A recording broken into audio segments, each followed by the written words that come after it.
isn't it a bit rude to sigh at someone the moment you see them enter the room? Hanneman, isn't it a bit rude to tell others how to behave? Besides, I could be sighing about any number of things more interesting than you. Goodness, you're unusually irritable today. Don't you imagine your attitude a bit excessive? You snap at every little thing, your ill mood on display for one and all. It saddens me to see such behavior from one who should be setting a good example for the younger generation. Well, listen to the noble lecturing a lowly commoner to be on her best behavior. Oh, wait, I meant to say the former noble.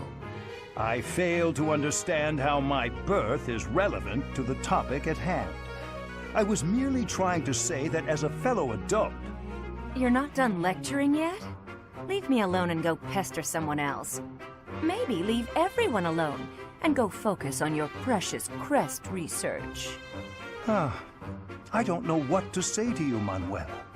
I was only speaking out of honest concern. Oh, was that a sigh I heard? Isn't it a bit rude to sigh at someone just because... Don't be so childish. You are so sensitive to ill will from others, yet you let your own emotions run wild. Why is it that you cannot keep a handle on yourself? Keep a handle on? Well, I've never. What makes you think you're so much better?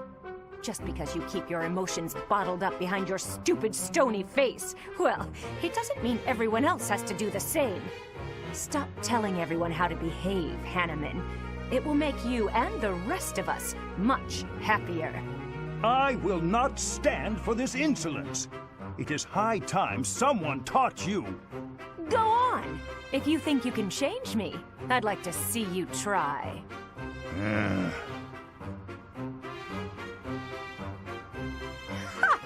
Thought so. You wouldn't dare. Absolutely insufferable. Manuela, I would like to apologize. The other day, I said some things to you that I am, well, not proud of in the least. Oh no, Hanneman. It is I who should be apologizing. I behaved in just the most dreadful, dreadful manner. I was just lashing out at everything. You were right to call me out. Really, and I do very much mean this. I'm so sorry for my behavior. No, please, pay it no mind. Actually, I'm thankful for what you said during our conflict. Thankful? Yes. You made me realize that I have a somewhat meddlesome nature. Thanks to you, I believe I've found an area in which I can improve myself. I could say the same thing, you know. Your accusations, they really hit home. After I cooled down, I realized you were right. I really ought to try and keep my emotions a bit more under control. Well, that's good to hear. It seems this wasn't a fruitless clash for either of us. Oh, indeed. There's nothing more depressing than a pointless fight, is there? Don't you wonder, though, just how many times we've had this same argument? We do always seem to be at one another's throats before we even realize it. I don't know how we manage to keep it up. You're not wrong. Something the matter, Hanneman? Well, it's just... you don't smile like that very often. But when you do, it is quite charming. Perhaps your struggles in love are due to your reliance on false affection instead of your more natural charms. Well, thank you for the compliment. Even if you did have to spoil it with criticism. If you weren't so judgmental all the time, maybe you'd have had more luck in romance yourself. What? Manuela, as your friend, I was only trying to give you a useful bit of advice. And that so-called advice is exactly why I call you meddlesome and overbearing. There it is. Manuela begins to protest even when she knows the fault lies with the You keep doing things that aren't called for. It's driving me batty. You presuppose I am only thinking of you. Oh, let's just not do this, shall we? I don't know why we always end up fighting. It can hardly be helped. You and I seem opposed to one another on a, let's call it an instinctual level.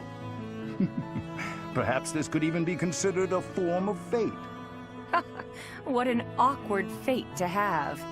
I'd like you a lot more if I just hated you. All this fighting and making up is just exhausting. Agreed, yes. It does feel as if we have fallen into a rather tiresome bit of repetition. What a waste of effort. We're absolutely hopeless, the both of us. Here's a thought. Couples who are similar to one another, share the same views and all that, they're pretty successful. But complete opposites work together too. Surprisingly well sometimes. They compensate for each other's weaknesses, and they support one another. Then I look at how hard we work just to avoid screaming at each other, and I don't buy it. Don't be so hasty to dismiss your own hypothesis. For instance, I am apt at cleaning, but have no talent for cookery, whilst you loathe cleaning, but are a splendid chef. Would it not be an easier life if, rather than struggle through our weaker areas, we divided the work? I suppose our differences do have their advantages that way. Indeed. If we combine our abilities, housework would be conquered and dinner rendered delicious. There are other ways we could find to support one another, I would imagine. We might make a better pair than you think. You and I, together. You might be onto something. You and I could be pretty good together. Wait, why are we talking about this? Are you trying to propose marriage with promises of clean floors? You think I'm that easy of a catch? Honestly. I did no such thing. You were the one who started discussion on the topic in the first place. You were agreeing so this with is me. my fault If you now? have I objections, never said a then let's word hear about them.